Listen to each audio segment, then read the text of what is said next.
தமிழ்நாட்டினுடைய தமிழக தாயின் சார்பாக கேரளத்து அவருடைய மகளோடு உரையாற்றக்கூடிய வாய்ப்பை இந்த ஆலப்புழா எனக்கு வழங்கி இருக்கிறது.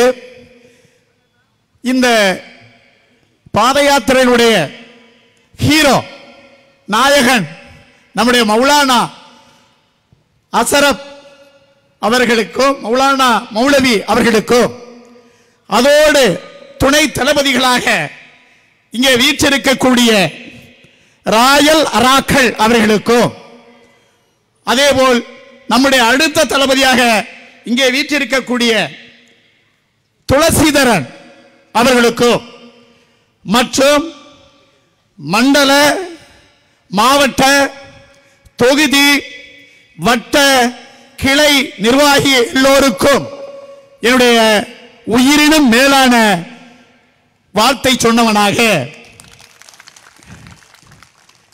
நம்முடைய எஸ்டிபி கட்சியினுடைய கூட்டங்கள் என்றால் அங்க பாருங்க என்னுடைய சகோதரிமார்கள் எவ்வளவு பேர் வந்திருக்காங்க பாருங்க.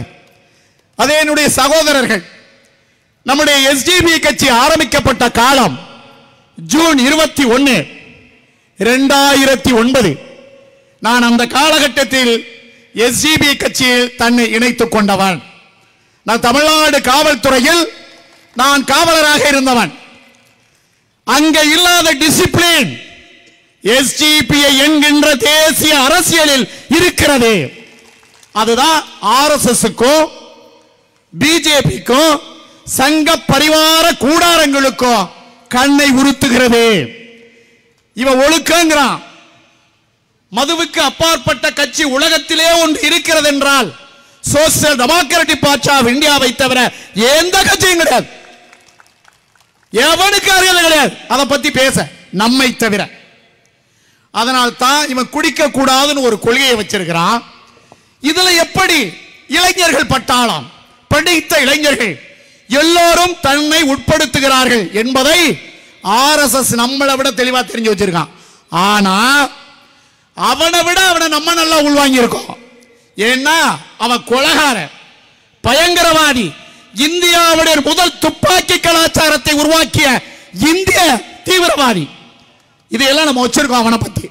அப்ப நம்ம சட்டமன்றத்தில் கிடையாதுங்க, கேரள சட்டமன்றத்திலையும் கிடையாது, தமிழ்நாடு சட்டமன்றத்திலையும் கிடையாது, இன்னும் சொல்ல போகக்கூடிய இந்திய பாராளுமன்றத்திலே நம்ம கிடையாது.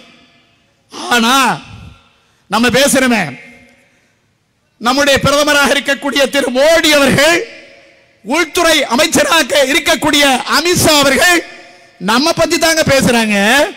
அப்ப என்ன காரணம்? நம்முடைய வழி நேர்மையானது, நாம் செல்லக்கூடிய பாதை கண்ணியமிக்கது. அதை முதல்ல புரிஞ்சுக்கணும். அதனால அவன் பயப்படுறான். எப்பா நீதான் அதிகப்படியான மெஜாரிட்டியாக பாராளுமன்றத்தில் இருக்கிறாய். அவன் நினைத்தான் எஸ்டிபி கட்சியை எப்படியாவது பான் பண்ணிடலாம், முடக்கிடலாம் அப்படின்னு. அதுக்கு அவன் வச்ச ஆளே தேர்தல் ஆணைய சீஃப் செக்ரட்டரி சொன்னார். உங்களுக்கு எல்லாம் தெரியும் நினைக்கிறேன். என்ன சொன்னாரு? எப்பா திரு மோடி அவர்களே, திரு அமித்ஷா அவர்களே, நீதான் என்ன வச்ச, ஆனா social democratic party of India ஜனநாயக ரீதியான தேசிய அரசியல் கட்சி, நேஷனல் பார்ட்டி. அது எப்படி சொல்றான் அவன் விளக்கம். என்ன சொல்றான்னா, ஒவ்வொரு தேர்தலிலும் 2009 ஜூன் 21 நம்முடைய துவக்கம். இன்னைக்கு அதுக்கு எத்தனை வருஷம் வரப்போது? 15 ஆண்டு காலம் முடிந்து வரக்கூடிய ஜூன் 21 16 வருஷம். 16 வருஷம் தான் ஆகுது நம்ம பிறந்து. ஒரு வளர் இளம் இளைஞனாக இருக்கிறோம். ஏண்டா எங்களை கண்டு பயப்படுற? நீதான் அது வச்சிருக்க, இதை வச்சிருக்க, என்னென்னமோ வச்சிருக்க, அதிகாரமே உன் கையில இருக்கு. ஏன் எஸ்டிபி பார்த்து பயப்படுகிறாய்? அச்சம் அதான்டா வச்ச நாங்க உச்சியில. பயத்திலிருந்து விடுதலை, பயத்திலிருந்து விடுதலை, பசியிலிருந்து விடுதலை. இது எவனாவது உலகத்தில் ஒரு வச்சிருக்கான் நான் கேள்றான். ஏன்?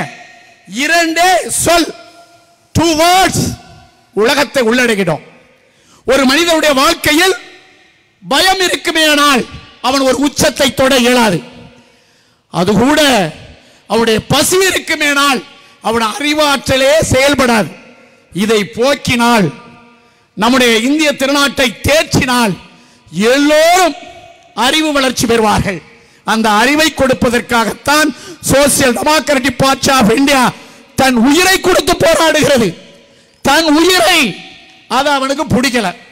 பசிச்சவனுக்கு சோறு கொடுக்கிறோம், பயம் அறிஞ்சவனுக்கு தைரியம் கொடுக்கிறோம். இயற்கை பேரிடரா? அது சொல்ல வேண்டியதில்லை. இயற்கை பேரிடர் என்றாலே அங்கே களத்தில் நிற்பது சோசியல் டெமோக்ராட்டிக் பார்ட்டி ஆஃப் இந்தியாவின் கரங்கள். அது அவனுக்கே தெரியுது. இவனை எப்படி தடுத்தாலும் முடியல, நீ தேர்தல் ரீதியா தடுத்தாலும் முடியல. ஏன்னா நம்ம இந்தியா முழுக்க தேர்தல் அரசியல் களத்தில் பிரதிபலிக்கிறோம், பங்கெடுக்கிறோம். நம்முடைய கவுன்சிலர்கள் இந்தியா முழுக்க இருக்காங்க. இப்ப நம்ம கேரளாவிலே இருக்காங்க, தமிழ்நாட்டிலே இருக்காங்க. இத வந்து சொல்றார் ராஜீவ் குமார், சொல்றார் இவங்களை தடை பண்ண முடியாது. அப்படி தடை பண்ணணும்னா எப்ப ஒன்னை சேர்த்து தான் தடை பண்ணணும். எஸ்டிபிஐ கட்சியை இந்தியாவில் தடை பண்ண செய்ய வேண்டும் என்றால் மாநில ரீதியான தேசிய ரீதியான அத்துணை அரசியல் பார்ட்டிகளையும் தடை செய்யணுங்கிறான். இது பொறுக்கல அவனுக்கு. அதுக்கு தான் வேற பக்கம் அவன் கைய வச்சான். புரியும் நினைக்கிறேன் உங்களுக்கு எல்லாம். அவன் வேற பக்கம் கைய வச்சான். அதுக்காக என்ன பயந்துருவோமா? நம்ம தலைப்பிலே கொண்டவர்கள், பயத்தை அறியாதவர்கள், பசியை உருவாக்குகிற அந்த வயிற்றுக்கு உணவளிக்கக்கூடியவர்கள் என்பதனை தெரிந்துதான் இன்றைக்கு இந்தியா முழுக்க நாம் இந்தியா முழுக்க பயணிக்கிறோம். இங்கே சான்சா கொலை செய்யப்பட்டார்.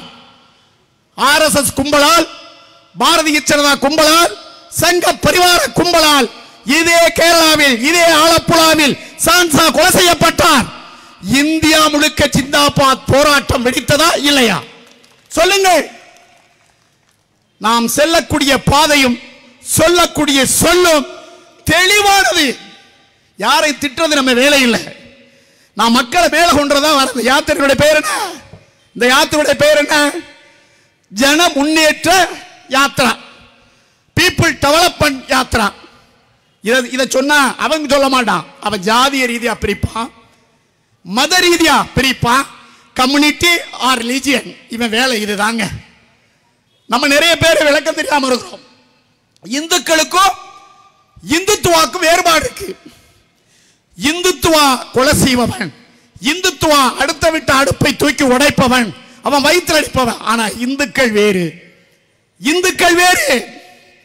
இந்துக்கள் எல்லா மக்கள் வீட்டிலும் உழை வைப்பவர்கள், சோறாக்கி தருபவர்கள். கொலை செய்பவன் இந்துத்துவா. இதை தெளிவா புரிஞ்சுக்கிட்டு நம்ம விளக்கணும். இந்து என்பது வேறு, இந்துத்துவா என்பது வேறு. இதை அதோட கலக்கக்கூடாது, அதை இதோட கலக்கக்கூடாது. நாம் அனைத்து சமூக மக்களுக்கும் போராடுகிறோம், அதில் எந்த மாற்று கருத்தும் இல்லை. ஆனால் இந்துத்துவாவை எதிர்க்கிறோம், இந்துக்களை நாம் ஆதரிக்கிறோம். இது நம்ம கொள்கை. சங்க பரிவார்களை எதிர்க்கிறோம், ஆர்எஸ்எஸ் அறவே வெறுக்கிறோம். இது நம்ம கொள்கை. அவனோட என்னைக்கா சேருவோமா? உங்களுக்கு தெரியும், தமிழ்நாட்டில் அனைத்து இந்திய அண்ணா திராவிட முன்னேற்ற கழகம், அம்மா கட்சி, தெளிவா சொன்னா அம்மா புரியும். அவங்க இதே பாரதிய ஜனதாவோடு கூட்டணியில் இருந்து கொண்டு பேசும்பொழுது கூட நம்ம புறந்தள்ளினோம். அதெல்லாம் எங்களுக்கு ஒத்து வராதுப்பா. அவங்களும் நாங்களும் தண்ணியில போட்ட எண்ணெய் மாதிரி, தண்ணி கீழே நிற்கும், நாங்க மேல நிற்போம், ஒட்டவே ஒட்ட மாட்டோம். இந்த நிலையில் இருந்தவர்கள் நாம. இன்னைக்கு நிலை மாறி இருக்கிறது. பாரதிய ஜனதாவை கலட்டி விட்டு இன்றைக்கு அனைத்து இந்திய அண்ணா திராவிட முன்னேற்ற கழகம் நம்மிடம் வந்திருக்கிறார்கள். என்ன அலையன்ஸ் கேட்டு, கூட்டணி கேட்டு. நீங்க எல்லாம் சொல்லுங்க, போயிடலாம்ல? சொல்லுங்க. அனைத்து இந்திய அண்ணா திராவிட முன்னேற்ற கழகத்தோடு தமிழ்நாட்டு எஸ்டிபிஐ போயிடலாம்ல? என்ன குரலை காணா? அழுத்தமாக சொல்லுங்க. ஏன்னா அங்க பாசிசம் இல்லை. நமக்கு பாசிசம் தான் எதிரி. நமக்கு மாநில கட்சி எல்லாம் எதிரி அல்ல. யாரு மாநில கட்சி அவனோட சேர்ந்து இருக்கிறானோ அவனை எதிரியாக பார்ப்போம். அது திமுகவா இருந்தா எங்களுக்கு என்ன, அனைத்து இந்திய அண்ணா திராவிட முன்னேற்ற கழகமா இருந்தா நமக்கு என்ன? இன்னைக்கு கேரளாவை எடுத்துக்கிறோம். கேரளாவில் எத்தனையோ கட்சி இருக்கீங்க. இப்ப எங்க திரு ஸ்டாலின் அவர்கள் முதலமைச்சர் அறிவிச்சிருக்காருங்க, பாசிசம் வீழட்டும்னு ஆரம்பிச்சது யாருங்க? என் சகோதரா சொல்லுங்க. 2009 பாசிசம் வீழட்டும் என்று சொன்னது எஸ்டிபிஐ. இன்னைக்கு அதை அவர் கையில் எடுத்திருக்காரு. இப்படி பாசிசம் வீழட்டும் என்பது எஸ்டிபிஐ கட்சியினுடைய தாரக மந்திரத்தில் ஒன்று. அதை இன்னைக்கு தமிழ்நாட்டில் இருக்கக்கூடிய முதலமைச்சராக இருக்கக்கூடிய திரு ஸ்டாலின் அவர்கள் இப்போதான் புதுசா 2024 எடுத்திருக்கார். நம்ம 2009 கொண்டு வந்தோம்.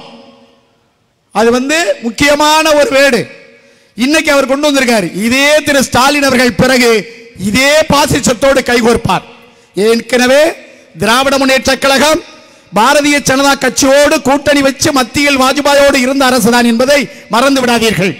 அதுபோல இங்க நம்ம கேரளாவை எடுத்துக்கிறோம். கேரளாவில் மார்க்சிஸ்ட் கம்யூனிஸ்ட் ஆள்றாங்க. அப்புறம் இந்திய கம்யூனிஸ்ட், காங்கிரஸ், அப்படி இருக்கக்கூடிய பல இந்திய முஸ்லீம் லீக் இவங்கெல்லாம் இருக்காங்க. இந்தியா முழுக்க இருக்கக்கூடிய கட்சிகளில் பாசிசத்தையும் சங்க பரிவார்களையும் இந்துத்துவாயையும் RSS நேரடியா எதிர்க்கக்கூடிய திராணி இருக்கானு கேளுங்க. இல்ல, அது ஒரே ஒரு தேசிய கட்சிக்கு மட்டும்தான் உண்டு. அதுதான் social democratic party of India. அது அவனுக்கே தெரியுது, RSS காரனுக்கே தெரியுது. என்னுடைய நண்பர்கள் நிறைய பேர் RSS காரன் தான். என்னை எங்க வெளியே பார்த்தாலும் அண்ணாச்சி வாங்க ரொம்ப மரியாதை கொடுப்பான். அதாவது RSS காரன் இந்த இரும்பு இருக்குல்ல, இரும்பு மேக்னெட், அது இந்த இரும்பை இழுக்கிறதுக்காக இந்த மேக்னெட் ரொம்ப வேகமா வேலை செய்யும். அதை போன்ற ரொம்ப டேஞ்சரான ஆளுகள் RSS காரன். அதுல இருந்து வெளியே வந்தவுடைய கதையெல்லாம் கேட்டீங்கன்னா சொல்லுவான். இப்ப அந்த கட்சிக்கு நிறைய பேர் தமிழ்நாட்டில இருந்து ஒரு MLA போயிருக்காங்க. விஜயதாரணி தமிழ்நாட்டில இருந்து காங்கிரஸ்ல ஜெயிச்சு கை சின்னத்தில் ஜெயிச்சுட்டு இப்ப முந்தா 4 நாளைக்கு முன்னாடி போயிருக்காங்க ஒரு பெண் விஜயதாரணி. இந்த விஜயதாரணி இதே எஸ்டிபிஐ மேடையில் தமிழ்நாட்டில் என்ன இழந்துச்சு தெரியுமா? எஸ்டிபிஐ என்கின்ற இந்த செயல்வீரன் இல்லை என்றால் விளவங்கோடு தொகுதியில் நான் தோற்றிருப்பேன் என்று சொன்னது இன்னைக்கு அது பாசிசத்துக்கு விளம்பிடுச்சு. நம்முடைய ரம்ஜான் நிகழ்ச்சியிலே கலந்து கொண்ட அந்த பெண்மணி விளவங்கோடு தொகுதியில் ₹1 வாங்காமல் வேலை செய்த ஒரே வீரர்கள் social democratic party of India வீரர்கள் சொன்னுச்சு. இன்னைக்கு பாருங்க பாசிசம் எப்படி ஒவ்வொருவனையும் மலைப்பாம்பை போல் விழுங்குகிறது. அவன் எல்லாமே இருக்கு. இன்னைக்கு உலகத்திலேயே அதிகப்படியான நிதி கொட்டி கிடக்கிற ஒரு கட்சியும் அதுதான். அவன் இயக்க RSS அதுதான். அதனால அதை விலை கொடுத்து வாங்குறான். ஊடகங்களை என்ன சொல்றதுனே தெரியல. கொஞ்சம் அசிங்கமா தான் பேசணும். இருந்தாலும் இது கண்ணியமிக்க பூமி. இது தமிழ்நாடு நான் வச்சு வைக்க மாட்டேன். இது கண்ணியமிக்க மண். அதனால் இதை கண்ணியமாகத்தான் பேச வேண்டும். விலை போகிறார்கள். நம்ம இவ்வளவு பெரிய நிகழ்ச்சியை நடத்துவோம். ஊடகம் நம்மளை கண்டுக்க பரவாயில்லப்பா, நீ கண்டுக்கல என்ன? Social democratic party of India வளர்ந்திருக்கிறது, அது மக்களை வளர்த்தெடுக்கிறது என்பது உனக்கே தெரியும். அதனாலதான் பெரிய கட்சி எல்லாம் எஸ்டிபிஐ எப்படி உள்ள போயிடக்கூடாது. எங்க சட்டசபை, பாராளுமன்றம், அதுக்கு யார் வேலை செய்யறா? பிஜேபி RSS வேலை செய்யறாங்க. அவன் பின்னாடி இருந்த கட்சிக்கு சொல்றான், அவங்கள மட்டும் சேர்த்துறாத. அவங்க உள்ள வந்துட்டாங்கன்னா ஒரு காலம் அந்த இடத்தை யாராலும் கைப்பற்ற முடியாது. இது தமிழ்நாட்டில் பேசுறான். அது இங்கேயும் பேசுவான்னு தான் நினைக்கிறேன். ஒரு கவுன்சிலரா ஒரு பகுதியிலே வந்து விட்டோம் என்றால் தொடர்ந்து நாம் தான் அதை வெற்றி பெறுவோம் என்று அவன் சொல்றான். ஏன்னா நம்ம ₹1 வாங்க மாட்டோம். ₹1 கையூட்டு பெறுவது social democratic party of India இல்லை. தன் காசை போட்டு தன் தொகுதிக்கும் தன் பகுதிக்கும் தன் மக்களுக்கும் இன்றைய வரைக்கும் செலவு செய்து கொண்டிருக்கிறது social democratic party of India. அதுதான் அவனுக்கு சொல்லுறான். எங்க இருந்து வருது பணம்? அங்க இருந்து வருது, இங்க இருந்து வருது. அட கவனம் முடிச்சவங்கள, களவாணி பயில்வள, எங்க இருந்து வருது பணம்? எங்க உழைப்பு, எங்களுடைய ரத்தத்தின் ரத்தம். நீ ஒரு சான்சாவை கொண்டா அந்த ஒவ்வொரு தொழிலும் ஆயிரக்கணக்கான இளைஞர்களை விதையாக கொடுத்திருக்கிறார். நீ ஒரு சான்சாவை தான் கொன்றாய். சோசியல் டெமோக்ராட்டிக் பார்ட்டி ஆஃப் இந்தியாவில் அதன் பிறகு அவருடைய ஒவ்வொரு துளி ரத்தமும் ஒவ்வொரு செயல் வீரனாக இந்த கட்சியில் இணைந்திருக்கிறார். இதை நாங்கள் செய்ய எவ்வளவு காலமாகும்? நாங்கள் ஜனநாயக வழிபேர்வழிகள், ஜனநாயகத்தை நம்புகிறவர்கள், இந்திய பாராளுமன்ற இறையாண்மையை நம்புகிறவர்கள், அதிலும் குறிப்பாக அண்ணல் அம்பேத்கர் வகுத்து கொடுத்த சட்ட விதிகளை உட்பட்டு நடப்பவர்கள் எல்லாருக்கும் எல்லாம் தெரியும். ஆனால் நம் முன்னோர்கள் காட்டிய வழி, அண்ணல் அம்பேத்கர் அந்த சட்டத்தை ஏன் கொடுத்திருக்காரு? எல்லாரும் கையில் எடுத்தலாமா? எடுக்கக்கூடாது.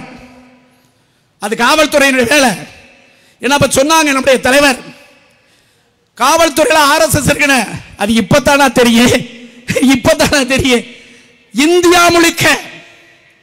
இந்தியா முழுக்க காவல்துறை RSS ஆக ஆக்கப்பட்டு கொண்டிருக்கிறது. என் கண்ணியமிக்க காவலர்களே, நீங்கள் போட்டிருப்பது மக்களுக்கான பொதுப்படையான யூனிஃபார்ம் சீருடை. நீங்கள் நல்லவராக இருப்பீர்கள் என்றால், நீங்கள் எங்களிலிருந்து வேறுபட்டு இருக்கக்கூடிய காரணம், ஒரே காரணம் யூனிஃபார்ம், அந்த சீருடை. அதனாலதான் உங்களுக்கு நாங்க கண்ணியம் தர்றோம், மரியாதை தர்றோம், சட்டத்தை மதிக்கிறோம். அதிலிருந்து மாறுவது மானக்கேடாக இல்லை, வெட்கக்கேடாக இல்லை. காவல்துறை என்று சொல்வதற்கு அருகதையற்றவர்கள் அது போன்ற நபர்கள். காவல்துறை களவாணித்துறை இருக்கும்பாங்க, அது போன்ற நபர்கள் அப்படித்தான். நான் இதே மாதிரி ஒரு நிகழ்ச்சியை சென்னையில் H1 காவல் நிலையம், அவர் வேறு திரு ராமச்சந்திரன், நாக்க பிடிக்கிறமா நடு ரோட்ல கேட்ட கேள்வி. அந்த தில்லும் தைரியமும் STPI காரனுக்கு மட்டும்தாங்க வரும், வேற எவனுக்குமே வராது. எவனுக்கு வராது. நாக்க புடுகிற மாதிரி கேட்டார். அண்ணாச்சி, நான் என் பணிக்காலத்தை முடித்த பிறகு நான் பிஜேபியில போய் சேருவேன். அட பிக்காளி பையல, நீ பிஜேபியில சேரி, பிக்காளி போயிட்டு போய் சேரு. இதை என்கிட்ட சொல்லாத. நீ யூனிஃபார்ம் போட்டிருக்க, உன் யூனிஃபார்மை கழட்டிடுவேன். இதே அண்ணாச்சி தாங்க பேசுறார். இப்படி நாம் எதிர்த்து பேச வேண்டும். அது போன்ற நபர்களை கண்டால் தயவு செய்து விடாதீர்கள், கல்லடி கொடுங்கள்.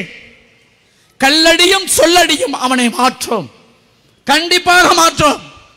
என்ன ஜெய் ஸ்ரீராம்? ஏண்டா என் அப்பன் தாத்தன் முப்பாட்டனுக்கு தெரியாத ஸ்ரீராமாடா? இந்த ஸ்ரீராமரே இருந்தா கூட இன்னைக்கு நடந்திருக்க சம்பவத்தை ஏத்துக்க மாட்டார். அவர் உண்மையிலே நியாயமா, அவர் நாணயமான மனிதனுங்க இல்லை. ஏன்னா பொண்டாட்டியவே சந்தேகப்பட்டவர் ராமர், பொண்டாட்டியவே சந்தேகப்பட்டவர் ராமர். அவர் நியாயமான இருக்க வாய்ப்பே கிடையாது. ஒரு கணவன் தன் மனைவியை முழுக்க நம்ப வேண்டும். அவள் உன்னை நம்புகிறாள், நீ அவளை நம்ப வேண்டும். அதை சந்தேகப்பட்ட அவங்க தான் சொல்றாங்க புராணங்கள்ல. அப்ப அவர் நல்லவராக இருக்க வாய்ப்பே கிடையாது. கடவுளாக ராமர் இருந்தார் என்றால் அவர் மனிதராக பிறப்பதற்கு வாய்ப்பே கிடையாது, வாய்ப்பே கிடையாது. அப்படி மனிதனாக இருந்தால் அவர் கடவுளாகவும் வாய்ப்பில்லை. இதை நாங்கள் தமிழ்நாட்டில் பழகிட்டு தான் இருக்கிறோம். எத்தனையோ கடவுள் இருக்கிறார்கள். குலக்கடவுள், கிராம கடவுள், குலதெய்வம், கிராம தெய்வம் நம்ம வணங்கிட்டு தான் இருக்கிறோம். இவன் சொல்லித்தான் ராமரை வணங்குற அவசியம் நமக்கு இல்லை. எங்களுக்கு பிடிச்ச கோயில் எதிரான முருகன் தான். அவன் அப்பனை கூட கும்பிட மாட்டாங்கல்ல. தமிழ் கடவுள் முருகன் என்று தான் சொல்லுவேனே தவிர சிவபெருமான் தமிழ் கடவுள் என்று சொன்னதே கிடையாது என் குடும்பத்தில். அப்படி இருக்கிற இந்த சூழலில் SDPI எடுத்து வைக்கிற ஒவ்வொரு அடியும் சவால் நிறைந்த அடிகள். அந்த சவால் நிறைந்த அடிகளில் என் உயிரினும் மேலான செயல் வீரர்கள் துணிச்சலோடும் பாய்ச்சலோடும் தொடர்ந்து போராட வேண்டும் என்று கேட்டுக்கொண்டு வாய்ப்புக்கு நன்றி கூறி விடைபெறுகிறேன். எல்லா புகழும் இறைவனுக்கு. ஜெய் ஹிந்த்.